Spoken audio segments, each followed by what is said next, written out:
when I came to the meeting tonight, I wasn't quite sure what I was coming to. When I came through the door, I was left in no doubt at all. It was entitled Jesus and Muhammad, and thank you for putting Jesus first.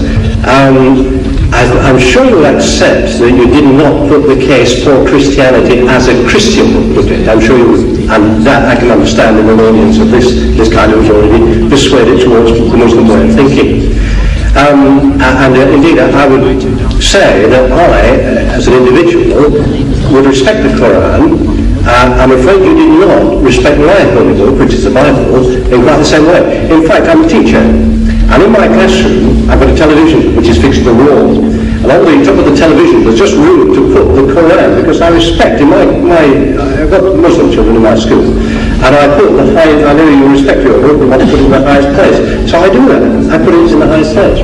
Now, what I'm saying to you is this: you've not really given, in my opinion anyway, the Christian loving and forgiving, these are the two essential things, although you denigrate forgiveness for some reason, as highly as I would. But more than that, perhaps you answer this point. Muhammad, you talked a lot about Jesus, you talked a lot about our holy book. We're not talking much about Muhammad, or indeed the Quran too much. That's the missionary aspect of it. Could you tell me how you can believe, indeed anybody in this room can believe, in one man who couldn't read, couldn't write, indeed could get his followers by bloodshed through war, how you can believe that man was a follower of God, let alone a prophet of God, and to accept all his teachings as you do so glibly, and yet reject Christianity and the holy book of Christianity so easily as well? You see, you have thrown in so many things in this little contribution of yours, that how can we believe in a man who was illiterate and who by bloodshed, who had spread his faith, converted the people. Now with regards to the man being unlearned, this is a fulfillment of the prophecy in your book, a fulfillment, the book of Isaiah, chapter 29, verse 12. It says there, and the book is given to him that is not learned. The book, please. The book is given to him that is not learned, saying read. And he says, I am not learned.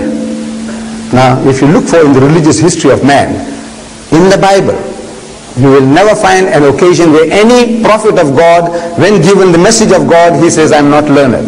But if you read any biography of Muhammad, any written by Muslims or non-Muslims, they will tell you that the first revelation that was given to him in Ghar Hira, the Mount of Hira, when the angel of God comes to him and commands him in his mother tongue, he said, Iqra, read.